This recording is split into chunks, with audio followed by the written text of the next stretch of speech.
Hello, my name is Danielle Anderson, and I am the Wellness Specialist for Deer Valley Unified School District. In this presentation, I will provide the basics of the Health at Every Size approach, also known as HAES. The phrase Health at Every Size and the acronym HAES are both registered trademarks of the Association for Size Diversity and Health, and are used with permission. The goal of this presentation is to share the principles of HAES for education purposes. Before we get into HAES, I think it's important to talk about dieting, as diet culture is largely responsible for the supposed ideal body image. This war on weight has caused more issues than helped improve anyone's health. This slide comes straight from the intuitive eating video, and it is worth noting here because the goal with both concepts or philosophies, or however you'd like to categorize these ideas, is to find health and balance outside of a weight loss only focus. Research suggests that 85 to 95% of diets do not work beyond a couple years, and in fact most individuals regain all and often more of the weight they lost during the diet. And most diet success stories showcase examples of early weight loss, rarely beyond 2 years of the diet's start date. Diets by definition are consistently described as the foods an individual eats versus the foods they restrict. Restriction makes certain foods the enemy. It creates unhealthy relationships with foods and eating, and ultimately it makes those foods seem more appealing and irresistible with time. Restriction is typically difficult to maintain over long periods of time. And there are side effects of dieting. Restricting or avoiding foods or food groups, increased cravings, binging foods, restricting social interaction to avoid eating, constantly entering diet cycles, using caffeine and other tricks to avoid eating, focusing on body size and appearance instead of health, perceived belief that with weight loss comes health, and blaming your own lack of willpower with weight gain. Diet programs want you to believe that weight loss is the common result, but the reality is that these physical, mental, and emotional side effects are much more common, and they take their toll on the individual. The Haze approach wants to avoid these diet-induced side effects. Because underneath all of the discussions about BMI and size and weight loss, there are real people trying to figure out what is truly healthy.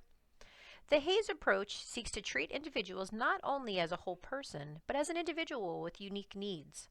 HAES promotes balanced eating, life-enhancing physical activity, and respect for the diversity of body shapes and sizes while leaving behind the societal obsession over weight loss and being thin, ultimately to promote universal size acceptance. HAES is based on a few key ideas. 1. Obesity is not the health risk it is reported as, specifically how weight and BMI are not isolated predictors of disease and life longevity. 2. Dieting and focus on weight exclusively are ineffective and can be terribly harmful strategies. 3.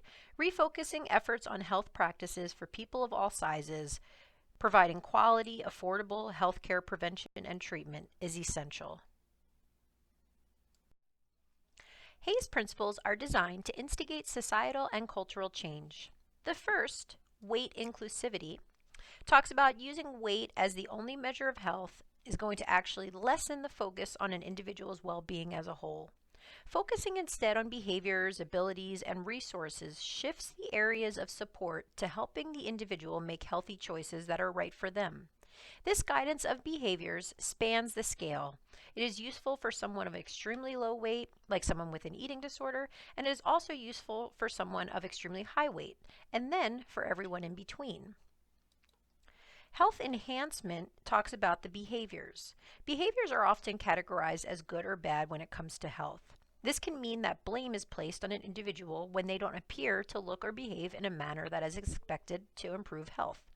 Acknowledging that there are all sorts of factors that impact health and well-being outside of just eating and exercise, and providing information and services to increase overall support is absolutely essential. It is important to consider social, political, environmental, and cultural factors when faced with stereotypes and generalizations that perpetuate weight stigma. 3. Respectful care. Weight and size stigmas are often influenced by other societal identities like SES, socioeconomic status, race, gender, sexual orientation, age, and they also impact how support is sometimes provided. HAES principle number 4 is eating for well-being.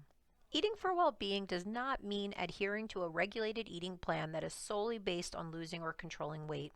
Instead, it is based on the needs of the individual. 5. Life-enhancing movement is about finding ways to move that engages interest and ability and joy, all while understanding economic and environmental barriers may exist.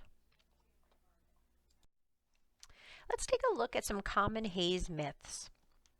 The first myth says that HAES suggests that everyone is healthy regardless of weight. The reality is that HAES supports individuals making healthy choices. HAES also talks about how research shows that repetitive efforts to lose weight causes harm and weight gain, and that finding the right weight for an individual can be extremely difficult, and especially in a thin, low-weight driven society. The second myth talks about HAES ignoring the importance of nutrition and activity, when in reality, HAES encourages nutrient-dense foods for everyone, physical activity for everyone, eating a variety of foods, and eating to feel good. Myth 3, there's a belief that HAES will provide permission to eat whatever, and that permission will mean that it's a junk food free-for-all. The reality is that cravings exist.